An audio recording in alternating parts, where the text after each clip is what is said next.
Welcome to the Underground, my little underground with Peter A.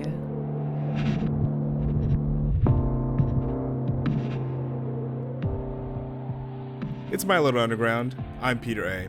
This week on the show we have Czarina Michaud, the Long Island bred author now living in France. We talked about her trilogy of novels, Lost on Long Island, Slanted and Dischanted, and Somewhere in Hollywood. We also talked about the DIY spirit that's built into her publishing company, Barre Chord Press. Lisa also has an amazing Substack called The Vinyl Diaries, which you can subscribe to in the link in the description, along with the many ways to purchase her books. Lots of great Long Island lore with Czarina Michaud right here on My Little Underground. My Little Underground. So how long have you been in France? I've been here now. It's going to be about 20 years. Wow. And every September is my anniversary. So it's 17 years in September, but I just rounded up. Yeah. So before France, you were in New York in the boroughs or on Long Island? I was in Brooklyn for a few years, Southside Williamsburg, when it was affordable. I paid like $800 rent. My apartment had roaches, and it was perfect. Then before that, I was in Los Angeles when it was affordable. I lived in Silver Lake. I paid like $600 a month for a backyard. Yeah, I had like a little like studio with a backyard. And then before that, I went to high school in Long Island, but I was born and raised in New York City. And then we moved to Long Island when I was 10. So what prompted the move to France? Well, I was working in fashion and I was, as I said, living in Brooklyn, and I was 27 and I was like, okay, I was living like way below my means because I just knew I would always want to do something really grand. So I was always saving. And I just decided, before I turned 30, why don't I like move to France for like 3 months with my savings and just see if I like it, and that turned into 17 years because I'm a New Yorker. I just was like, I'm not leaving. I'm going to hustle. I started like teaching English in parks, in Starbucks, not teaching, but like tutoring. And then I became an au pair. And then I was able to get like a student visa to au pair. And then I met my husband and I had a baby. So after I gave birth, my mom, who's like a full blown Long Island girl at heart, even though she raised us in the city, she comes into the maternity ward and is like, so I guess you're staying, right? So I'm holding our baby. And she's like, you're multiplying. That's amazing. So overall, you're content and happy with your decision to move to France, to leave the United States. Yeah. It's worked out. I love coming back home. I still call it home to visit. I'm usually on Long Island for summer, but it just didn't work out this summer. But I'm usually there to like, go to Ralph's and like do like American things, go to the Mineola Diner because I love it. Yeah. Where are you on the island? I'm originally from Valley Stream. Okay, great. And now I live up in Harlem with my fiance. Okay. So Yeah. you did the Long Island exile too. Yeah, I did. Like I've always saw myself as a city person, even though I grew up in the suburbs. I still kind of have that in me. Like I love a quiet area. I love a nice park. But I do love, again, just being a lover of music. Being able to see many different shows without having to drive 30 minutes on the LIE Southern State, BQE, what have you, just getting on the subway. It's great. I can see so many different things and connect with so many different people without having a car. I think that's the key. Not having a car is amazing. Yeah, you can. Yeah, exactly. Driving home and like relying on the LIRR and, and you're in the city. That's amazing. A lot of people can't live in the city. Like it's tough. So that's great that you're still able, you're near a subway line and one that's functioning, not like I don't know if the G is still like the ghost train. That was when I was living in Brooklyn. Yeah. I didn't live off the G, but I remember trying to get to Queens from Brooklyn was always like a headache that you might as well just go back into the city and go to Queens that way. The G is definitely improving.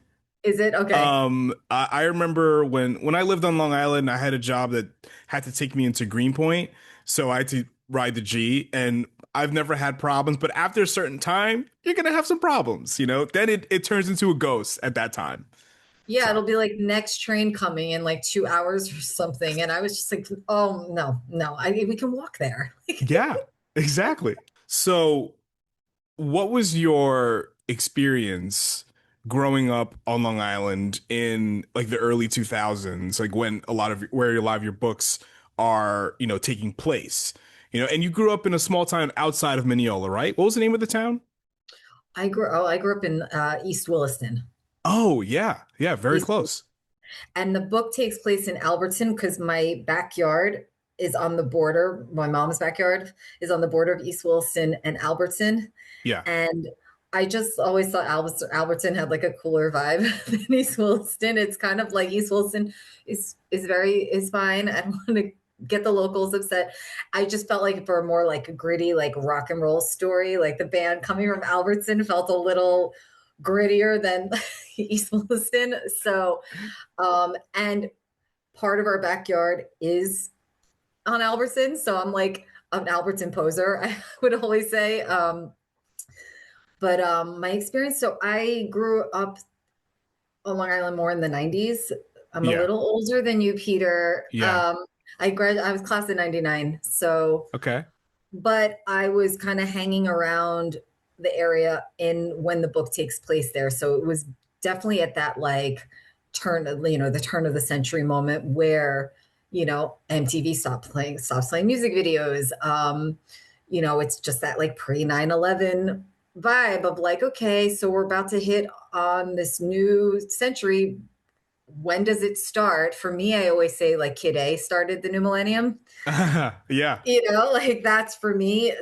Kid A and 9/11 is like, okay, the new millennium just started right now. But that 2000, 2001, it was like, are we there yet? Just like how they say, I forgot. Oh shit. Now, some event started the 60s. I think it was the Rolling Stones concert at when the Hells Angels came, and Oh, they yeah. say that's when the 60s started. I've read that somewhere. I don't, Hmm. no one fact checked me on that, but I thought that was the 70s. There's a great docuseries, I don't know if you heard of it, on Apple TV called 1971. And they talk yeah. about that period. And I think they said that's when the 60s was over. And Okay. now we're in the 70s. Yeah. That's it. That's it. Okay. There was some event that I was like, oh, that's when the 60s started. It sucks that I'm like blanking on it. Maybe the It's Beatles and Ed Sullivan? maybe Yeah. it's 102 degrees in my house right now because I turned the fan off because I didn't want it to be on during this. But as I'm sure you've read, we don't have air conditioning here in Yes. Europe, and everyone's like laughing at us. There's a reason. It's not like some big moral position. It's just by the time we install it, it's going to be like raining and cold. Right. Like, and we don't have the windows where you can pop them in. Yeah. So, because we literally have French windows. So sorry, I'm like kind of like foggy. I'm like drinking my San Pellegrino iced, but Love those. I am roasting right now. I'm wearing a sweater made out of towel. So I'm usually a little sharper on my like pop culture, like generational references, but I'm Hmm. sopping wet right now. You're doing a great job, Lisa. So it's fine. So yeah, so the 2000s, yeah. So I personally, so I had gone to school for a year in Olympia, Washington. I went to Mm. Evergreen for a year, and then it wasn't for me. And so I had come back to Long Island for like a year to that in year 2000 to just kind of like figure out what I wanted to do. And I worked in a new age shop down in Roslyn. And it was just like this weird limbo time that I really wanted to capture with my characters where, they loved music, they are feeling that the world is on the brink of some kind of change, but you're still you feel like you have like one foot in high school and one foot in the future. And so for me, I didn't start a band because I play guitar, but I can write about music more than I can write music. And so I was so I kind of like channeled what I wish I would have done and like started a band with some guy in my high school, and we're awesome. And we, embark on the new millennium together. Me personally, I was working in a new age shop, so I was just taking bong hits and like just like reading Bukowski, and just that's how I managed the new millennium. But if I were to do it differently, I would have done what my characters did. So, Right. um, When you talk yeah. about Roslyn, my father's place, do you have any stories about that space at all? They reopened recently. I'd heard that. Me personally, no, because it was already closed by the time I lived I was working in Roslyn, but I remember I was reading the drummer of the Talking Heads, his memoir, and he was like, yeah, we did a concert at my father's place with like, Blondie. And I'm like, what?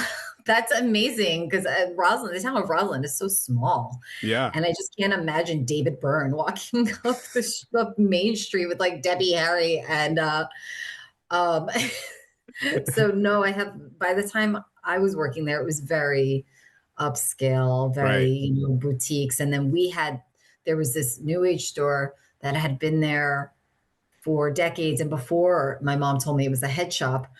So the town of Roslyn really didn't want this like hippy dippy store there anymore. Right. And a week or 2 weeks after 9/11, it burnt, it went down in flame. It burned to the ground. Wow. I remember I was trying to get to work, and went down the hill down Roslyn Road, and they were like, no, there's a fire. And of course you don't imagine that you're like gonna be directly impacted by it. And I was like, okay. So I went around, and my entire workplace was up in flames. It was like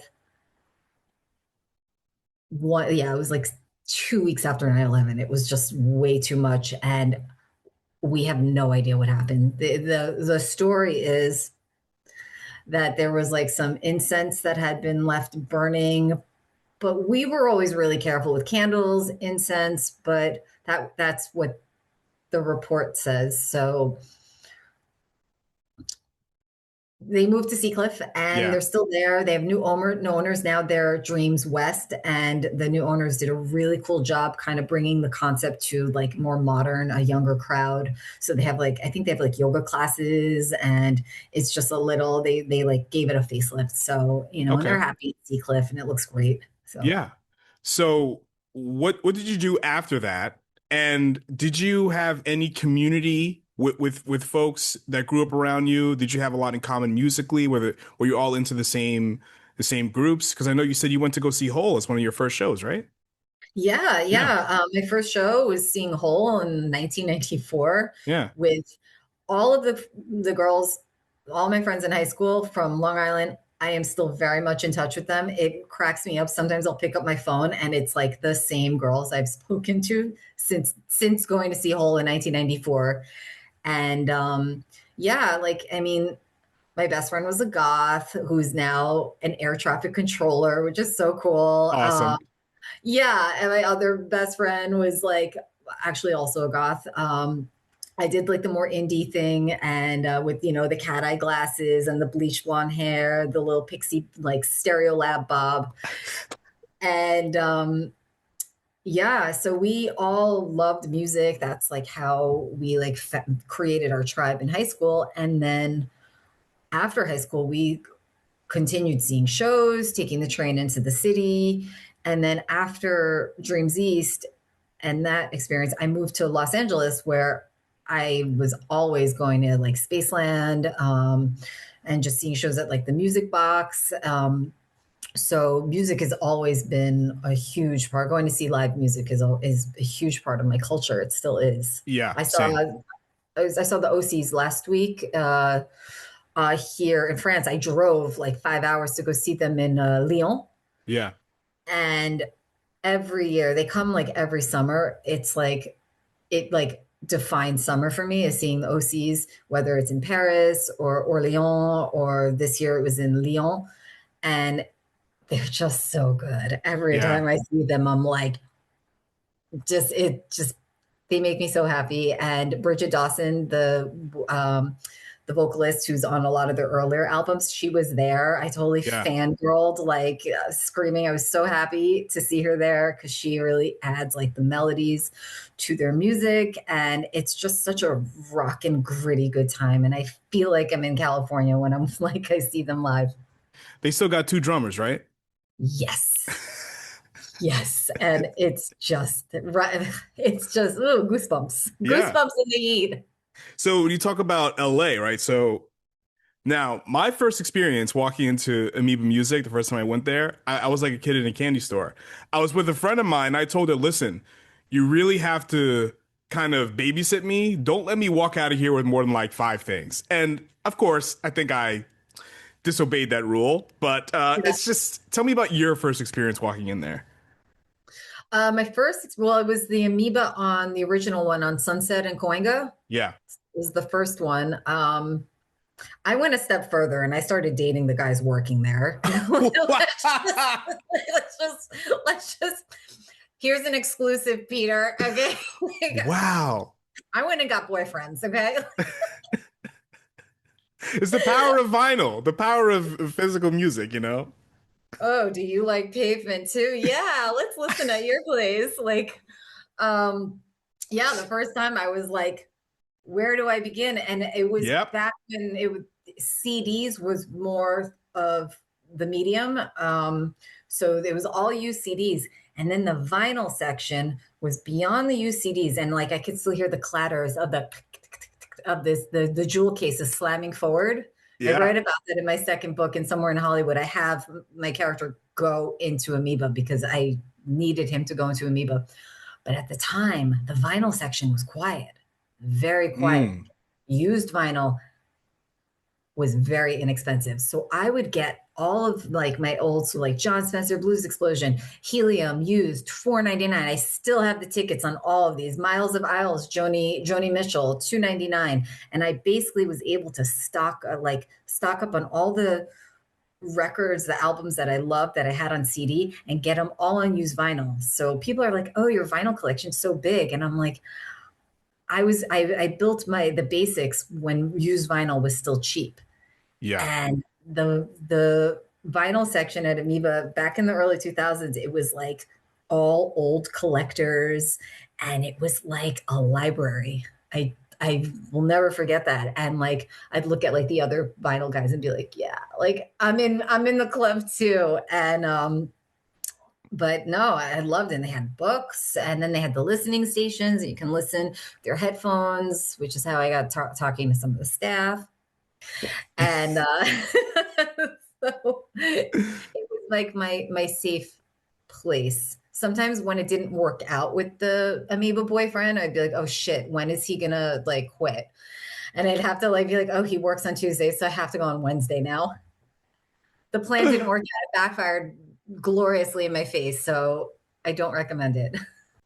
Well, you can write books about it, so that's great. I love that. That's true. So your first book, Lost on Long Island, you put it out on your very own publishing company. So what was that like getting that going? And if anyone wants to start their own publishing company, what are some things they need to know or avoid? Yeah, so we decided to put out this story on Barre Chord Press. Hmm. I named it Barre Chord Press because I knew creating a small press would be challenging, just like bar chords are for me. When I play on my folk guitar, it's such a pain in the ass, but it's so satisfying once you get it right. So that's how I approached the publishing house, because I knew that it was going to be I'm going to hit a lot of obstacles, especially doing it in two different countries, working with distributors, because it's not just an Amazon production. I'm working with worldwide distributors, and being just one person who's just trying to like do the marketing, do the accounting, do the promotions, which is marketing as well, do the production side. I have a team of people that I do work with and I rely on, and have been with me since day one, but they're freelancers and they're all over the world pretty much. And from the artists, the book covers, the my editors, I mean, we're going from Australia to Maryland to Japan. I have like, I work with like just this a crew of freelancers, and it's definitely, I mean, what could I say? What not to do, what to do? I would say just know that, like, if someone wants to start a press, that you're not Simon and Schuster. You're Yeah. on, don't try and like, don't compare yourself to a big press, and keep it as DIY as possible, because that's the charm of it. That's why people like love the books, because they know there's not going to be some kind of like weird secret corporate agenda behind it. I'm sponsored by me. Like, it's just me. So anything I write is coming from me. Anything I promote is coming from the ethos of really like that DIY punk zine world culture that I came of age in. Yeah. Um, I definitely love that mentality because it's what I, use in my own podcasts. Like I know I'm not Spotify. I don't compare myself to Spotify. I compare myself to me, myself, and I. Right. So when it comes to writing, do you intend to make the readers see themselves in your main characters, like Pete and Carla, for example? Yeah, that's the idea, and the feedback I've gotten is from a lot of guys. They're like, "Oh my God, I'm Pete. I'm Pete. Oh my God, I worked at Starbucks too, and oh my God, how did you know?" And I'm just like, uh, I grew up with all boys, and so writing actually the Pete character is a lot more fun for me than writing the Carla character, because I'm the only girl in a big Italian family. So I grew up hearing everything. Just like, um, so I really channeled into that like guy energy of just, like, what the fuck? It's just like keeping it really simple, where Carla is a little more heady and a little more analytical and cautious, where I was able to kind of just create Pete as this like, just like a composite of all the guys I grew up with, from guy friends to boyfriends and to family members. And so, yeah, when people tell me that they relate to the characters, that's the biggest compliment that you could possibly give, I think, any writer. It makes us feel like we did our job, because the story isn't about me, and it's not really about the characters. The story is about the reader. Yeah, yeah, like that's what I look for. Like when I'm reading novels or watching a TV show, movie, I pay attention to the characters, how they're written, how they're presented, and how relatable they are. They don't have to be exactly true to life, but if you can connect in some way, shape, or form, boom, that's it. You got it. Your books center on the time frame from 2001 to 2004. What is the significance behind that? I think it's okay. So I wanted to mirror my coming of age experience. And when I say coming of age, it's more, I guess it's more coming into adulthood. Mhm. And I feels almost autobiographical in that respect, because I did live in LA. And even if I didn't start a band, even if the, parts, some of the story plots are completely purely fiction, the blueprint still kind of traces my life, and I just felt like that was my way around writing a memoir. So if I would never need to write a memoir now about this time of my life, because it's presented in a fictional way.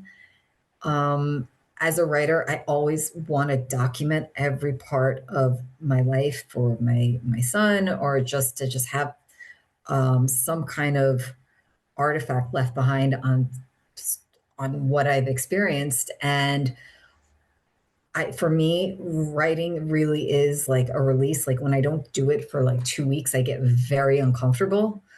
And so I just wanted like kind of like a place to put all my memories. And now they're forever in these two books. Like those, a lot of the conversations are versions of conversations I've had with dear friends. Just I wanted to like place things in like a receptacle, in like a literary receptacle, so I always have them.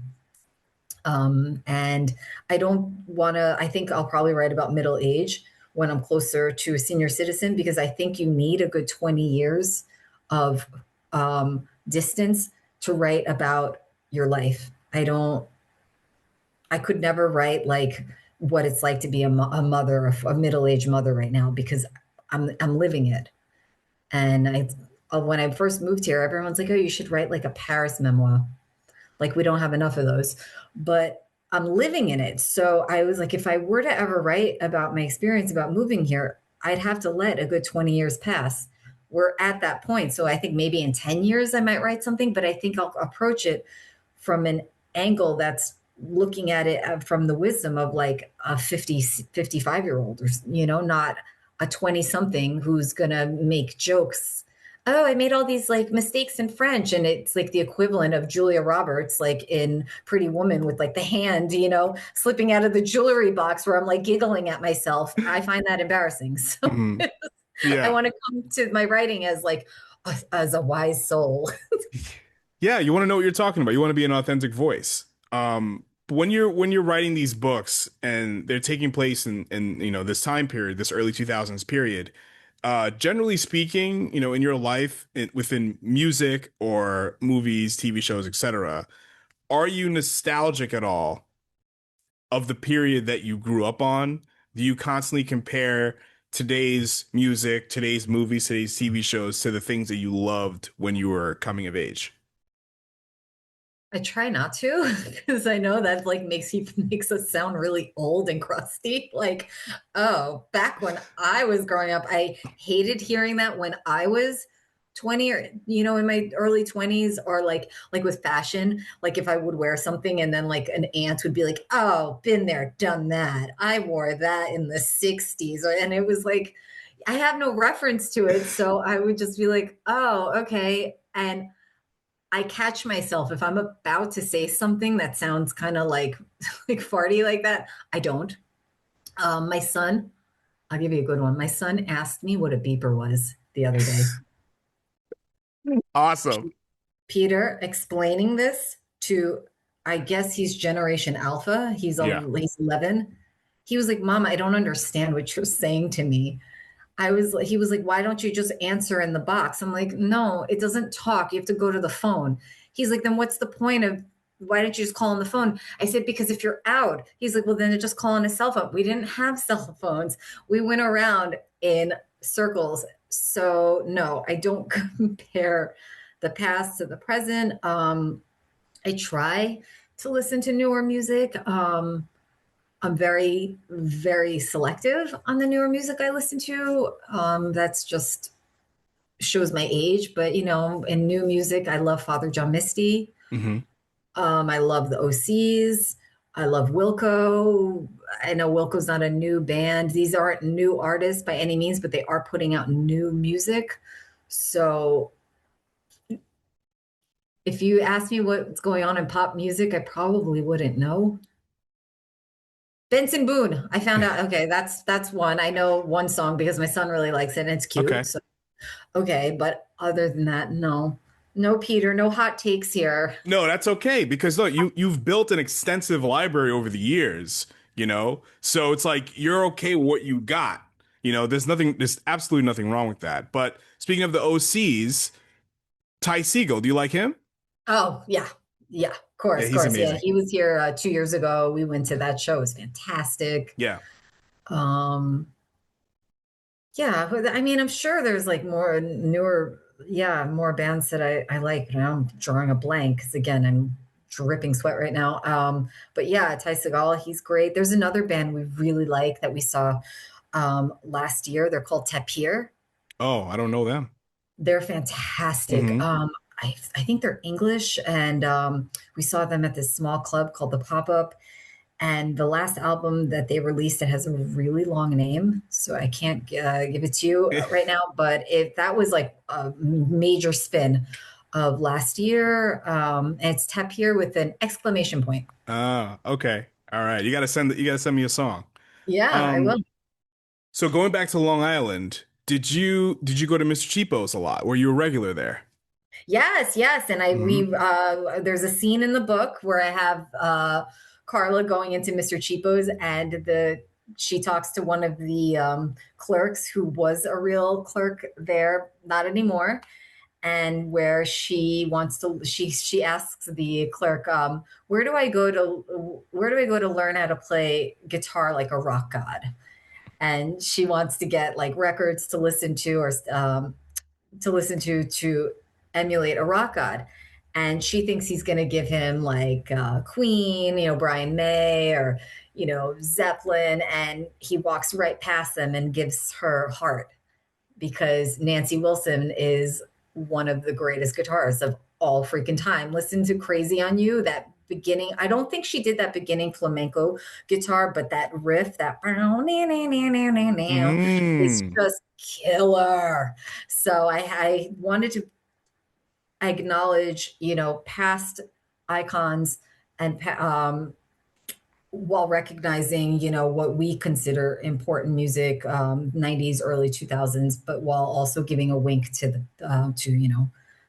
the artists that paved the way. Yeah, yeah. And I would say Nancy Wilson is certainly one of them.